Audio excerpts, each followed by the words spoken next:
Hello viewers, இன்னைக்கு நம்ம பார்க்க போறது ஒன் பீஸ் எபிசோட் 375 பார்ட் 1.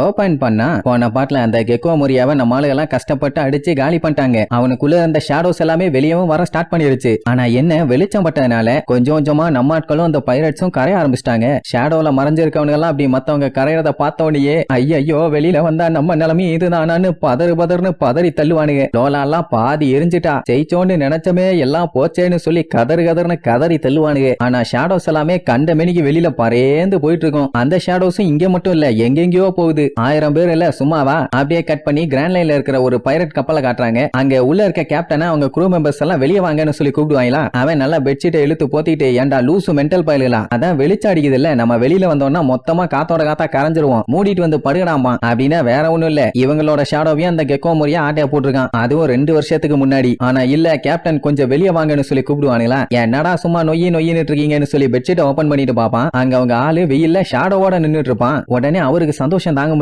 அடிச்சு புடிச்சு வெளியில வந்து பாப்பாரு, அவரோட ஷேடோ அவர்கிட்ட தான் இருக்கும். அவ்வளவுதான் செம ஹாப்பி. அட்ரா சக்க நம்ம ஷேடோ நமக்கு வந்துருச்சு, இனி நமக்கு கொண்டாட்டனால என்ஜாய் பண்ணுவோம் பாங்க. அப்ப அவங்க பைரட் குரூல ஒருத்தன் இந்த மாதிரி ஷேடோஸ் எல்லாம் திரும்பி வந்திருக்குன்னா ஒருவேளை அந்த கெக்கோ மொரியாவை யாராச்சும் தோக்கடிச்சிருப்பாங்களோன்னு கேட்பாங்க. அந்த கேப்டன் அதுக்கெல்லாம் வாய்ப்பே இல்ல, இம்பாசிபிள்.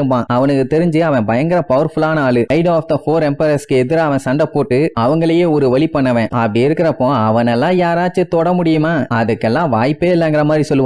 இப்ப சொல்லுவான், ஆனா ஒரு நாள் நியூஸ் வரும் இந்த மாதிரி லூஃபி போட்டு பொளந்து கட்டினான்னு. அன்னைக்கு லட்டு வாங்குவான் வாயில. அப்படியே கட் பண்ணி இன்னொரு கப்பலை காட்டுறாங்க. அது மெரைன் கப்பல் கிராண்ட் லைனோட வெஸ்ட் ப்ளூல இருக்குது. அங்க இருக்கவங்களும் பயங்கரமா என்ஜாய் பண்ணுவாங்க. அப்படின்னா அவங்களும் ஷேடோவை இழந்திருக்காங்க. சோ இப்படியே அடுத்தடுத்து ஒவ்வொரு இடமா காட்டிட்டே இருக்காங்க. ஒவ்வொருத்தருமே பயங்கரமா என்ஜாய் பண்றாங்க. எங்க ஷேடோ கிடைச்சிருச்சு, எங்களை ஃபாலோ பண்ணி தான் வருதுன்னு. ஏன்னா இவ்வளவு நேரமா இருட்டிலேயே இருந்தவங்களுக்கு இப்ப வெளிச்சத்துல வரோன்னு சந்தோஷம். அதுலயும் ஒரு பொண்ணெல்லாம் மிரண்டு போயிருவா. என்னன்னா ஷேடோ போனவங்களால ரிஃப்ளெக்ஷனா பார்க்க முடியாது. அவளோட உருவத்தை அவ கண்ணாடியில பார்த்த உடனே அவளால நம்பவே முடியல, இது நான் தானான்னு. 10 வருஷத்துக்கு முன்னாடி பைரட்ஸால அவளோட ஷேடோ காணாம போச்சு. அன்னைக்கு போனது இன்னைக்கு தான் ரிட்டர்ன் வந்திருக்கு. என்ன அவ அந்த இடத்துல வேலை பாக்குறவ சந்தோஷத்திலயும் ஷாக்கிலையும் கையில இருந்தது தெரியாம கீழே போட்டு உடச்சிட்டா. உடனே அவன் முதலாளி கிட்ட மன்னிப்பு கேட்டுட்டு இனி இந்த வேலையில இருக்க எனக்கு தகுதி இல்ல, நான் கிளம்புறேன்ட்டு போவா. ஆனா அவன் முதலாளி ரொம்ப நல்லவன். உடனே அவளை ஸ்டாப் பண்ணி இதுல என்ன இருக்கு, லேட்டு போனா போயிட்டு போகுது, உனக்கு திருப்பி உன்னோட ஷேடோ கிடைச்சிருச்சு இல்ல, இதை நம்ம கண்டிப்பா செலிப்ரேட் பண்ணணும்பா. அவ்வளவுதான் மார்கரிட்டாக்கு சந்தோஷம் தாங்க முடியாம கதறி அழுவா. அப்படியே கட் பண்ணி மறுபடியும் த்ரில்லர் பார்க்கைய காட்டுறாங்க. இங்க இவங்க எல்லாம் பயங்கரமா பேந்த பேன்னு முழிப்பாங்க. என்னன்னா வெளிச்சம் பட்டு லூஃபி சஞ்சி ஜோரோ ரோபின் எல்லாம் பாதியா கரைஞ்சாங்களே, அவங்க எல்லாருமே சரியாகி நார்மல் ஆயிட்டாங்க. அப்படின்னா ஒரு வழியா சண்டையில நம்ம ஆளுக ஜெயிச்சாச்சு,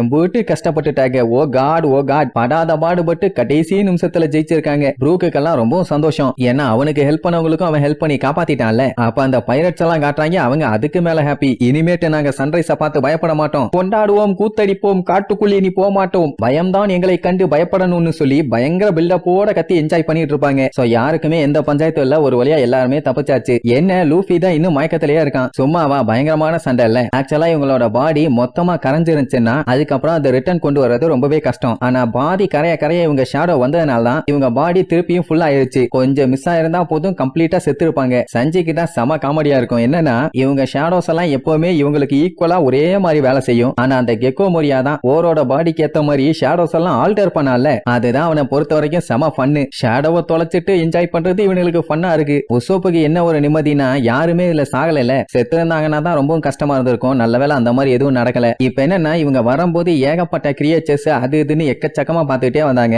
ஆனா இப்ப இங்க இருந்த கெக்கோ மொரியாவையும் காலி பண்ணியாச்சு. அப்படி இருக்கும்போது இந்த ஐலாண்ட்ல வேற எதுவுமே இல்ல. அப்படியே சுத்தி காட்டுறாங்க. அந்த ஜோம்பி பாடிஸ் எல்லாம் அங்கன்னு கிடக்கும். அப்ப அந்த கெக்கோ மொரியா மூஞ்ச பாக்கணுமே, வாய பொலந்தா மேனிக்கு கிடப்பான். அப்படியே கட் பண்ண அப்சலம் எந்திரிங்க, எறும்பு கடிக்க போகுதுன்னு உசுப்பி விடுவா. அவன் என்ன யானை ஏறி நெஞ்சில மேய்ச்ச மாதிரி இருக்குன்னு கண்ணை திறந்து பாப்பான். லோலா இப்படி ஒரு போஸ்ட் கொடுத்தோன்னு ஆட லோலாயி என்ன ஆளை விடு, நான் உன்னை மேரேஜ் பண்ண போறது இல்ல, தேவையில்லாம இங்க சீனை கிரியேட் பண்ணிட்டு இருக்காத அப்படி இப்படின்னு பயங்கரமா பதறுவானா. கடைசியில அவனை எழுப்பி விட்டது அந்த ஹாக் பேக். என்னன்னா இப்ப லோலாக்குள்ள ஷேடோவே இல்ல. அப்படி இருக்கும்போது அவளால எதுவும் பண்ண முடியாதுமா. சரி எனக்கு என்ன ஆச்சு, நான் ஏன் மயக்கத்துல இருந்தேன்னு கேப்பானா. எனக்கு என்னடா தெரியும், எவனோ ஒருத்தன் உன்னைய போட்டு குமுறு எடுத்திருக்கான். ஆனா இப்ப அதெல்லாம் முக்கியம் இல்ல, நம்ம மோரியாவை தோக்கடிச்சிட்டாங்கன்னு சொல்லுவான். அப்சலோமால அதை சுத்தமா நம்ப முடியல. Star had மோரியாவை தோக்கடிச்சானு தொண்டையிலேயே கத்துவானா. ஹாக்பேக் சத்தம் போடாரா சாணி மண்டையான்னு அவனை கத்தக்கூடாதுன்னு சொல்லி இவன் சத்தமா கத்திட்டு இருப்பான். சரி, இப்ப த்ரில்லர் பார்க்ல என்ன பண்ண போறோம்னு கேட்டா, இனி த்ரில்லர் பார்க்கால இவனுக்கு எந்த யூஸும் இல்லன்னு முடிவு பண்ணிட்டான். ஏன்னா இங்க இருக்கவங்க எல்லாம் லூசர்ஸ், அவங்க கூட டைம் ஸ்பெண்ட் எனக்கு சுத்தமா இன்ட்ரெஸ்ட் இல்ல, நான் இங்க இருந்து போக போறேமா.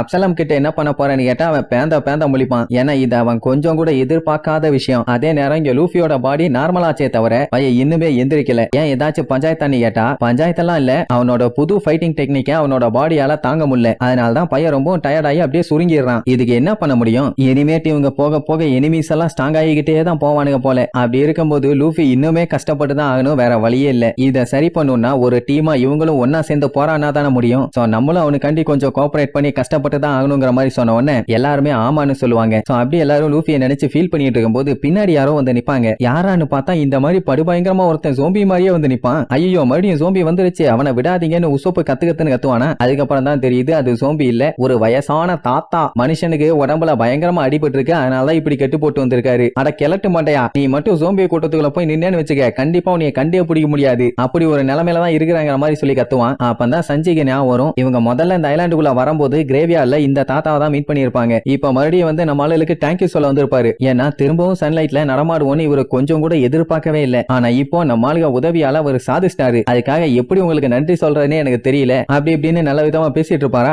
அந்த டைம்ங்கும் போது அந்த பைரட் கூட்டம், யோ கிளவா, விக்டிம் அசோசியேஷனோட பிரசிடென்ட் எப்படி இருக்கீங்கன்னு சொல்லி கத்திட்டே வருவாங்க. அவருக்கும் அவங்கள பார்த்த உடனே செம ஹாப்பி. அட வெளிச்சத்துக்கு வரக்கூடாதுன்னு இருந்த போது இவங்க எல்லாருமே ஒன்னாதான் இருந்திருக்காங்க.